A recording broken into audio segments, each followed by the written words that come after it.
Ardi senior dan Pak Masudi ya dari Banten. Baik, pertama begini, saya semenjak dilantik menjadi wakil ketua MPR Bapak Ibu, saya bilang saya ini apa mau fokus di MPR ini, karena kan saya ini termuda di MPR ini, termuda ya, jangan udah senior. Dan saya itu sebenarnya nggak pernah minta jadi wakil ketua MPR, tapi ditugaskan kira-kira gitu. Terus saya jadi ketua komisi 8 itu udah cukup lah buat saya kan, 1 periode. Dan karena ditugaskan, ya itu. Maka saya ngomong sama, ini ada Mas Tommy ini kabang di sini ke bagian. Saya bilang, Mas Tommy, saya mau berkhidmat wakil ketua MPR bidang madrasah dan pondok pesantren. Jadi saya nanti kalau ke daerah-daerah, tolong PGMI itu, tolong nanti Mas Tommy ya, kalau saya kunjung kemana, bisa ketemu dengan DPD PGMI. Itu dalam rangka juga untuk mengangkat harkat dan kekuatan di masing-masing daerah. Kalau bisa, saya jangan ketemu di hotel, ketemu di madrasah. Ya kan? Kita ketemu di madrasah, ketemu guru-guru, ya kan, kita berdialog. Kemudian bisa saya ajak Kanwil, mungkin bisa ajak gubernur, kan gitu kan? Kan beda kalau ketua MPR yang ngajak, insya Allah datang Pak. Ya kan? Atau gubernur atau bupati wali kota, itu cara kita untuk menaikkan rasa percaya diri dan mencuri perhatian pihak lain. Bahwa keberadaan itu tuh ada, jangan dianggap antara ada dan tiada. Jadi saya itu Pak, semenjak saya dilantik itu saya udah mikir. Maka kemarin saya ke Jawa Timur, saya pertama pidato kebangsaan itu di Mandua Malang. Nah, Pak Rujikin waktu itu nggak ada, kepala sekolah Pak Usnan. Besok saya terima di sini Pak. Yang selama ini belum pernah bisa tembus ke sini, saya bilang udah nggak perlu pakai surat. Suratnya. Saya terima besok 300 berapa maksudnya? 300 sekian siswa MAN saya terima di sini. Nah, itu juga membuat kebanggaan gitu kan. Jadi kita ini bisa kalau mau. Dan Republik ini kan didikan oleh madrasah, oleh pondok pesantren. Nah, maka saya insya Allah berkhidmat untuk itu Bapak Ibu. Karena saya memang punya pondok, punya madrasah. Iya. Tadi malam itu saya pulang dari Bandung. Ketemu juga dengan pihak madrasah di Bandung itu. Madrasah Persis kan banyak punya madrasah juga Persis, ada 500 madrasah. Saya ketemu.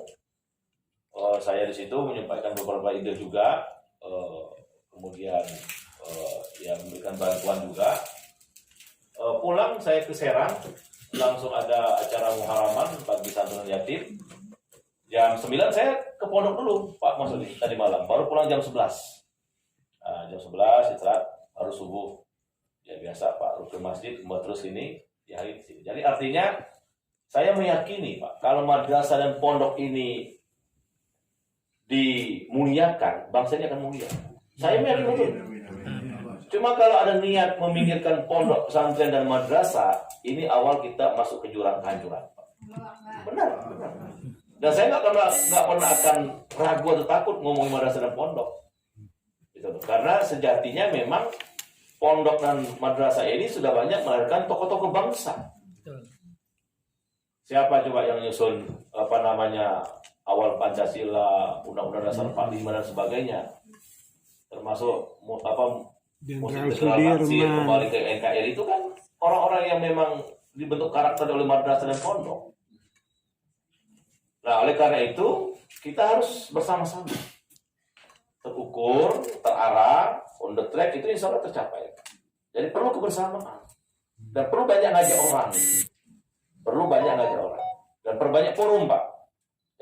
Jangan kita diam-diam, perlu muncul. Nah, maka saya sekali lagi insya Allah kalau ke daerah saya akan tetap menempatkan kunjungan ke Ponpes dan ke madrasah. Kemarin di Jawa Timur itu saya kunjungan ke Garut Jember, Ponpes. Waktu di Bondowoso ke madrasah. Di Malang, Mandua. Jadi saya fokus itu Pak. Karena saya melihat kalau nggak ada yang fokus wakil rakyat atau pimpinan lembaga negara, terus madrasah siapa?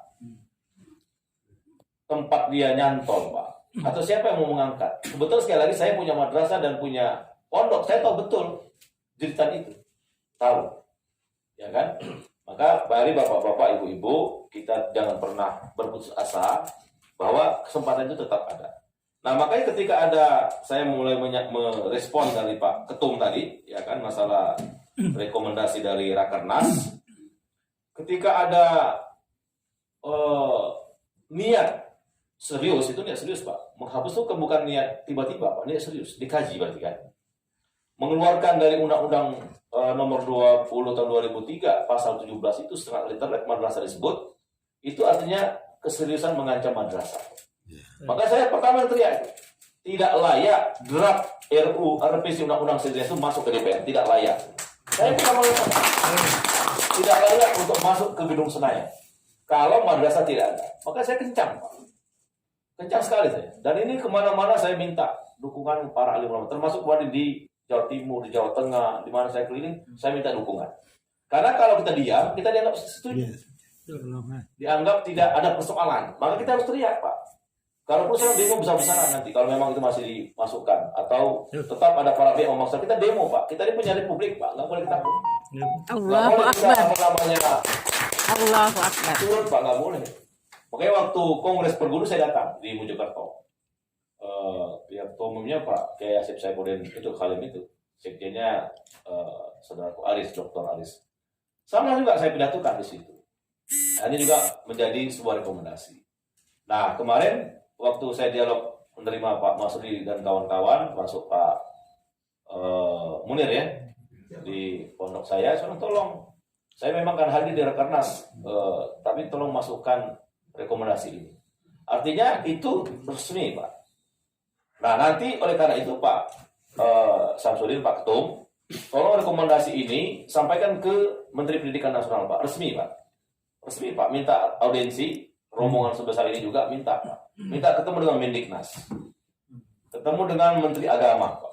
Kalau perlu ketemu dengan Presiden Pak, karena sampai hari ini kata Presiden dia nggak tahu kalau itu dikeluarkan dari sistem. Belum tahu dia. Maka udah ributin aja Pak, tapi maksudnya ributin yang benar gitu. Ya dibuat ya heboh lah gitu, bahwa ini nggak benar kalau madrasah itu dikeluarkan dari sistem. Masuk di sistem aja madrasah masih terkeok-keok Pak. Masih tersiok-siok, benar nggak? Apalagi nanti tidak ada dalam sebutan undang-undang. Nah, karena undang-undang itu berakibat dengan politik anggaran. Kalau dia tidak nyantol di undang-undang, semakin lemah, Pak. Nah, makanya sangat concern saya, Pak. Nah, saya nggak cukup sendiri. Nah, perlu dukungan publik, Pak. Dukungan terutama stakeholder yang berkaitan langsung dengan madrasah dan pondok. Ya. Jadi ini sangat serius, Pak. Karena memang ya selalu saja orang berpikiran A, ada juga yang berpikiran B. Ya kan? Artinya hidup ini kan selalu ada dua kutub. Ada yang maunya begini, ada yang mau begitu. Nah, kita mau di mana? Ya itu prinsip kita, Pak. Maka kalau ada gagasan yang menurut kita tidak sejalan, ya kita juga menawarkan gagasan yang menurut kita benar, Pak. Atau mempertahankan gagasan kita yang benar. Jangan diam. Nggak boleh diam, Pak. Itu bisa menjadi dosa jariah nanti, Pak. Bapak-bapak yang ditunjuk sebagai wakil guru-guru madrasah di Indonesia ternyata diam, itu nggak boleh Pak.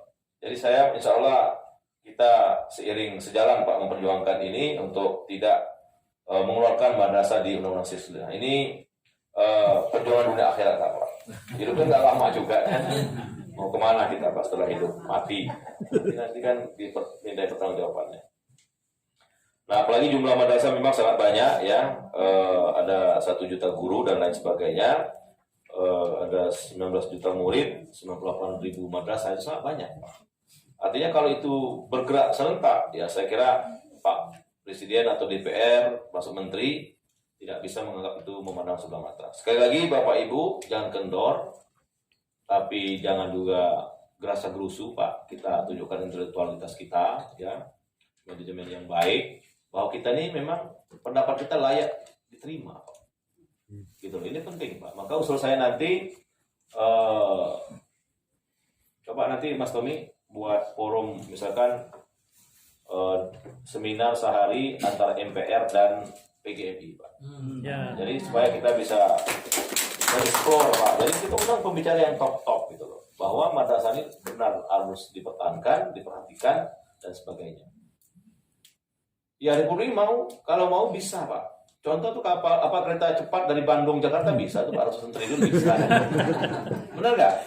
Itu cuma bangun besi-besi saya tuh Pak, sama tembok-tembok kan. Nah, masa membangun karakter bangsa nggak mau gitu? Atau banyak tuh bandara-bandara puluhan triliun kan? Nah, macet lagi. Iya kan? Artinya Republik ini Pak kalau mau ya bisa. Dan contoh Singapura itu nggak punya apa-apa, dia kaya raya karena SDM-nya bagus. Jepang juga begitu. Saya berkeyakinan karena laqad khalaqnal insana fi ahsani taqwim itu benar, Pak. Kita ini manusia dicipta apa? Makhluk yang sempurna. Jadi kalau manusia disempurnakan, insya Allah alamnya sempurna, Pak. Ya. Kan begitu. Nah, jadi itu Pak, jangan kendor, Pak. Ini harus harga mati madrasah tidak boleh keluar dari undang-undang. Amin. Kemudian apalagi yang kedua, Guru. ya P3K Pak, atau masalah pendanaan ya Pemda dan Pemda provinsi kabupaten kota. Saya beberapa keliling reses waktu menjadi masih ketua Komisi 8 dan kemarin terakhir, ada beberapa kabupaten kota atau provinsi itu mengeluarkan anggaran hibah Pak, dan itu lumayan besar Pak. Contoh terakhir itu Tangerang, Kabupaten Tangerang, Pak Jaki itu. Pak Jaki itu bisa mengakali lah ya. Hibah ke pondok pesantren atau ke madrasah itu melalui, dia memang muter dulu Pak dananya Pak, muter ke Kanwil dulu atau ke Kemenak dulu baru masuk ke madrasah. Ada itu bisa Pak. Dan mereka buat RPJPND di antara DPRD dan Bupati untuk mengeluarkan hibah itu, termasuk di Serang. Serang itu ada untuk guru ngaji kan, untuk guru madrasah ada, walaupun belum terlalu signifikan, tapi keberbedaan itu ada Pak. Nah oleh karena itu mungkin dengan adanya PGMI ini ya mendorong itu bisa Pak. Jadi kabupaten kota bergerak, ya ketemu bupati, ketemu wali kota ya kan. Kamu kan mau nyalon lagi kan wali kota, langsung dukung PGMI gitu lah. Kalau bisa Pak, ya kan? Atau nanti dengan capres, kamu kan jadi capres kan? Coba nanti masalah apa mau dirasain maunya kamu gimana itu Pak. Jadi jangan merasa kecil, harus merasa besar Pak, supaya diperhatikan orang gitu ya. Jadi banyak sudah contoh, tapi memang karena dianggap sebagai lembaga vertikal, ya memang vertikal Pak, ya kan, vertikal itu ya Kemenak, hukum, keuangan, hakim, kejaksaan, polisi, itu kan semuanya vertikal. Ada di pusat kan. Beda sama dengan kalau pariwisata atau sosial atau apalagi olahraga, itu mereka punya dinas masing-masing dan itu yang angkat kan bupati. Cuma kalau kepala mananya kan Kemenak yang ngangkat kan, bukan gubernur, ya kan, atau Kemenak kabupaten kota kan yang sekarang kan sekjen. Kalau Pak Kanwil, Pak Menteri. Rektor aja, UIN, IAIN kan Menteri. Memang vertikal. Maka anggaran sebesar 69 triliun itu memang masih kurang. Karena hampir 52% untuk gaji. Nah yang lain itu ya tadi. Tapi semenjak saya menjadi Ketua Komisi 8 itu kan hutang-hutang guru Enpasing kan kita lunasi Pak. Ya kan? Kemudian untuk penyuluh saya naikkan jadi 1 juta. Saya kira sudah banyak saya berkeras di situ Pak. Termasuk belum pernah semenjak Republik ini ada Pak. Semenjak Republik ini ada, belum ada perhatian negara untuk yatim piatu. Saya sudah ketok Pak, saya ngotot untuk ada anggaran yatim piatu itu 11 triliun Pak. Belum pernah Pak.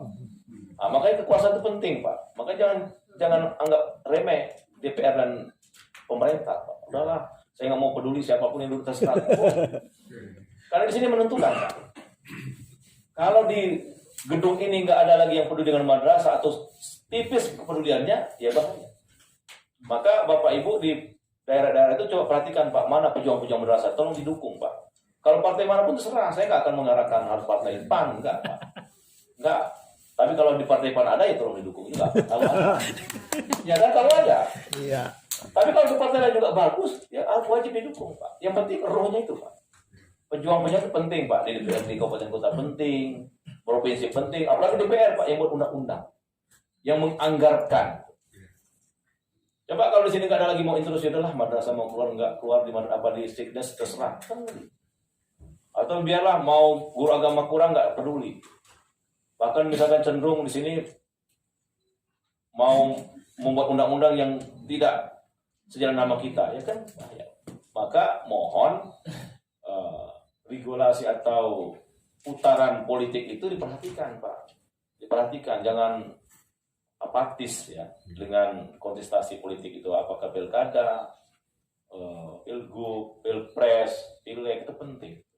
Karena polpensa ini kan berlaku, Pak. Beda polpensa dengan Pak Samsudin kan. Benar. Saya bisa menandatangani anggaran, Pak. Oh, Kemenak untuk ini bisa. Oh, satu ini. Atau saya bisa buat raker dengan Menteri Agama. Ini agendanya, ini harus apa? Bisa. Ya itu. Jadi ini penting, Pak. Nah, apalagi nanti kalau udah pensiun, jangan pensiun, nyalek, Pak, kalau bisa, Pak. Ya benar. Partai manapun silakan, bapak-bapak kan sudah tahu. Nggak boleh kata pensiun itu, Pak. Bapak punya modal sosial yang tinggi. Ibu-ibu juga. Janganlah saya pensiun, mau ngomong cucu aja jangan, Pak. Ya cucu tetap ngomong juga, Pak. Betul, Pak, ya.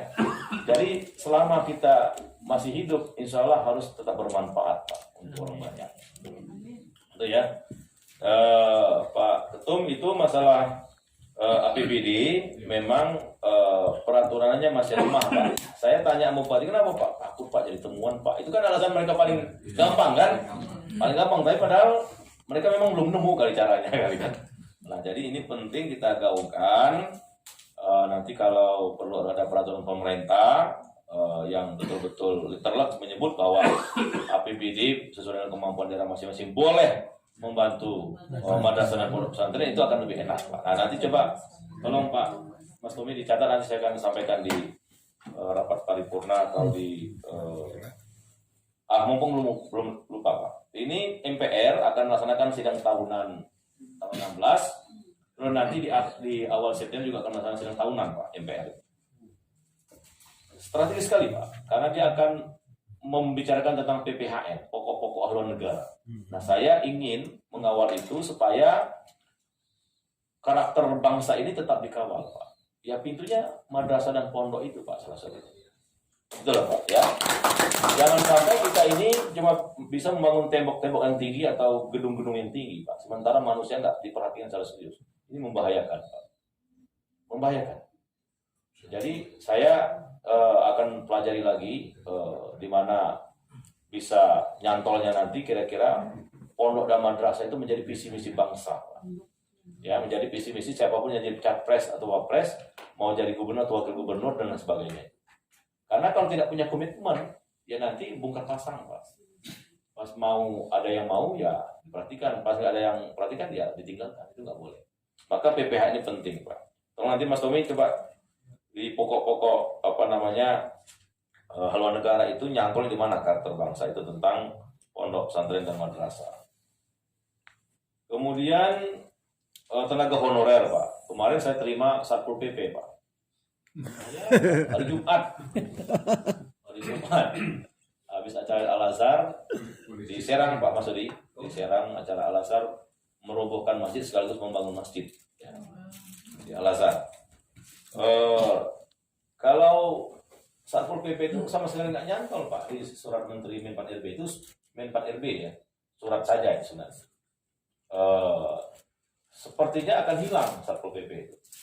Kalau saya tuh mikir gini, Pak, apa iya kita ini mau menghilangkan periuk nasi orang kan gitu kan? Saya itu sederhana aja sebenarnya. Kalau usul saya itu boleh kita ini menata, tapi jangan menghilangkan. Kalau bisa apa yang jadi permasalahan itu yang dicari solusinya, Pak Samsudin, ya, sehingga tidak membuat goncangan atau kontraksi sosial yang ini bisa ada semacam proses besar-besaran, Pak. Nanti kalau ini benar-benar terlaksana dan memang mengganggu orang-orang yang terkena langsung akibat kebijakan ini, ya.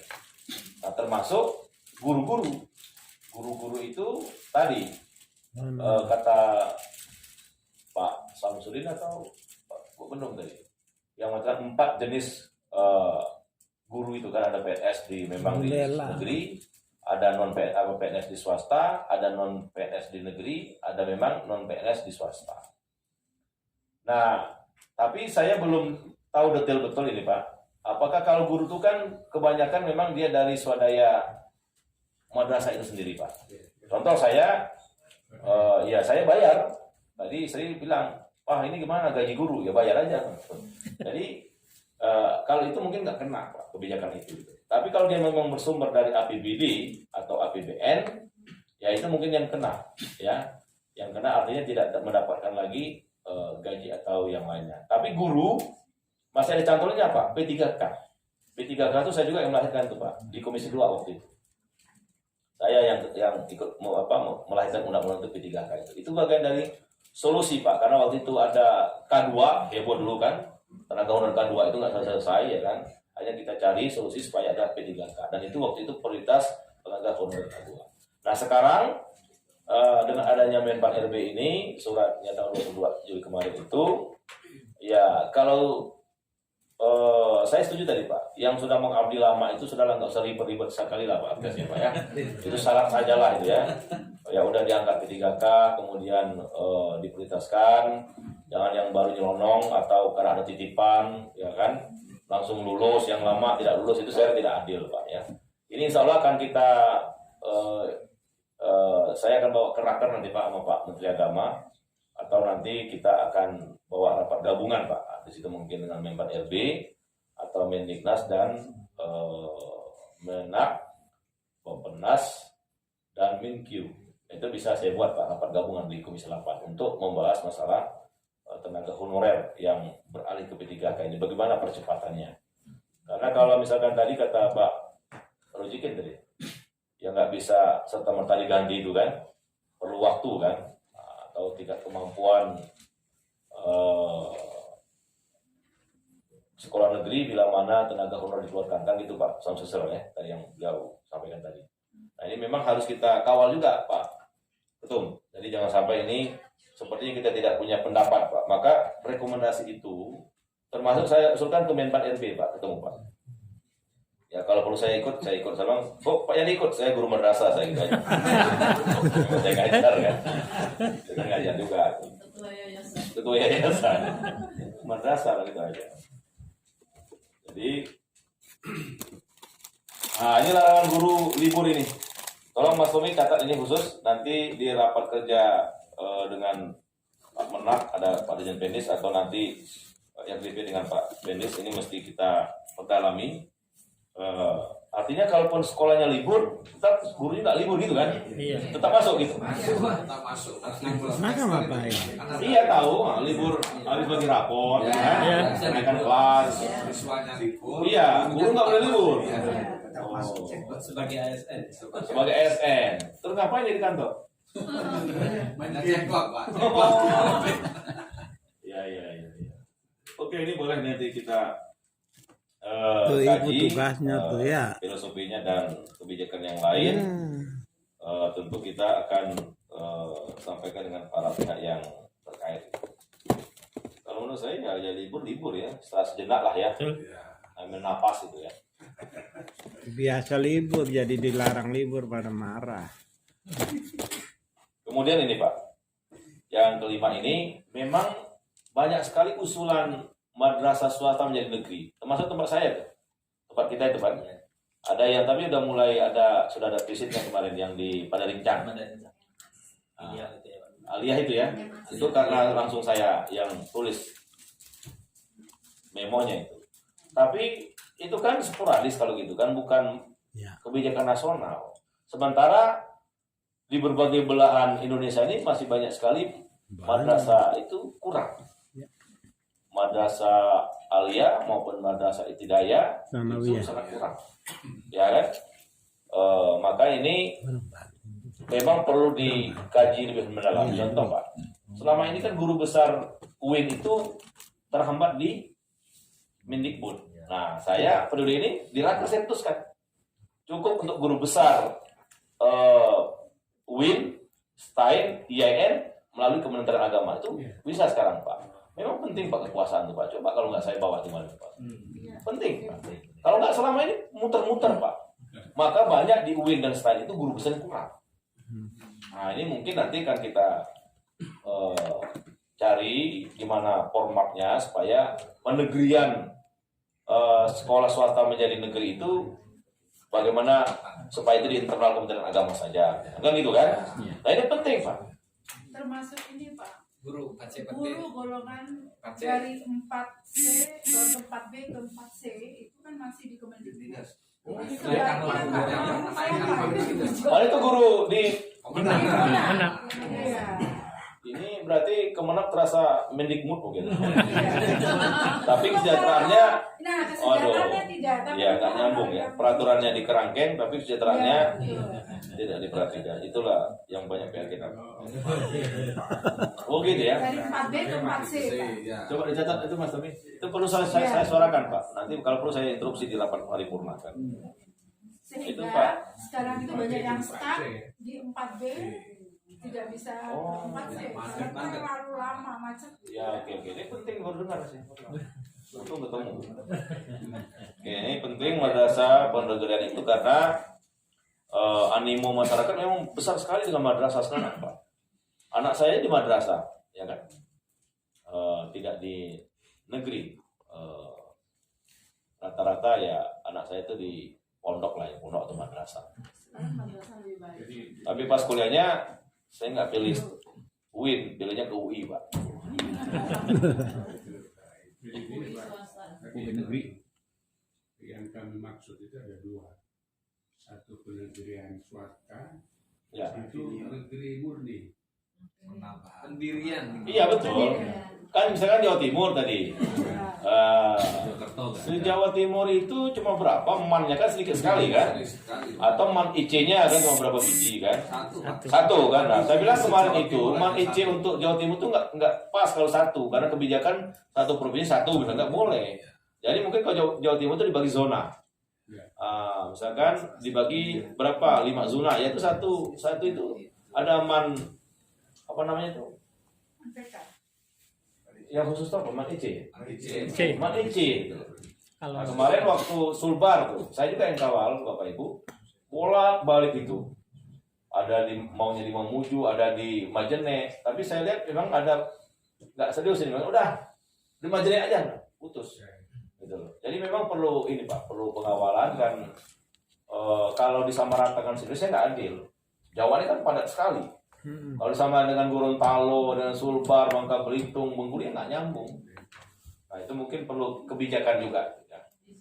Jadi yang negeri untuk ditambah, yang swasta untuk dinegerikan juga jadi prioritaskan gitu kan. Di situ juga ada madrasah kelas jauh. Bukan pilih apa pilihan kan anak. Ini kelas jauh. Katanya kalau yang kelas jauh itu tidak bisa jadi negeri karena kelas jauh. Jadi kampus A, kampus B. Harus dari awal katanya pilihan itu baru bisa menegerikan. Nah di Jakarta ada yang kelas jauh. Kampus A, kampus B. Ini juga perjuangan untuk negeri dari negeri. Baru dengar kalau dari kelas ini. Ya pilih ada beda pilihan dengan kelas jauh. Tapi menurut saya prioritas itu penambahan madrasah itu ya. Madrasah yang negeri ditambah, kemudian yang swasta ke negeri ditambah. Kemudian jangan diperumit. Memang alasan Menpan itu pernah kita panggil, Pak Sabda. Sakker alasannya. Ya, satker Pak, selalu satker. Sakker alasannya itu. Itu kan buatan manusia bisa dirubah kan? Nggak boleh Al-Quran yang nggak boleh dirubah. Buatan manusia bisa dirubah. Dan sekarang memang jumlah yang negeri itu baru 10%, 90% swasta, betul ya? Tangerang Selatan itu penduduknya 1,3 juta. Sanawiyah cuma satu. Sanawiyah. Oke, terus tadi dari yang lainnya sekira sudah sama semua, termasuk dari Pak Sekjen, tadi saya singgung, honorer, kemudian dari Pak Samsul Rizal dari DKI, yang tadi dihapuskan di negeri, dan saya juga singgung, Pak Projikin Jawa Timur tadi sudah, Pak Ali dari Sumut, ya Terluar gitu. yang terluar ya. Memang saya begini, Indonesia itu sebenarnya yang keluar itu kan garis depan kita. Contoh perbatasan Malaysia dan Indonesia. Malaysia dibangun bagus, kita nggak bagus ya, orang pindah ke Malaysia jadinya. Nah ini penting Pak, isu titik keluar, titik terdepan ini penting, dan itu ada anggaran khusus sebenarnya, ada anggaran khusus. Nah, coba nanti kita anggaran khusus itu bisa menyasar untuk madrasah dan lembaga-lembaga pembangun karakter bangsa. Pak Suwardi tadi guru madrasah atau guru agama Islam ini juga sering kita bahas Pak Suwardi di Komisi 8, karena ini sudah mengkhawatirkan Pak jumlahnya, dan ini tidak boleh dianggap remeh-temeh Pak, karena kalau ini tidak diatasi ya tadi karakter bangsa itu yang nilai Pancasila sila pertama Bernama Esa itu bisa hancur lebur Pak. Ini sudah cerita itu kan. Izin kalau boleh. Ntar Bu, jangan dipotong terus Bu. Iya, potong dulu. Dari Pak Masudi, izin, nah ini izin. Tolong Pak Mas Tumi, buat surat. Nanti Menkominfo teman saya di Komisi 2 itu, Pak Yasona, ya. Nanti saya ke sana sama teman-teman. Oke, nanti saya ke sana, nanti saya WA aja. Nanti izin ketemu. Izin ketemu, ketemu bawa ini masalahnya. Tapi jangan kasih tahu dulu, kalau nggak bisa ngelak dulu kan. Nanti saya WA, saya minta ketemu, minta waktu. Ya, jadi buat suratnya Pak ya, atau surat. Coba kalau nggak ketemu saya, kalau yang lain ya saya pertimbangkan. Apa hati saya? Kalau saya kan langsung, saya yang sana. Itu masih ada yang Bu? Ada apa?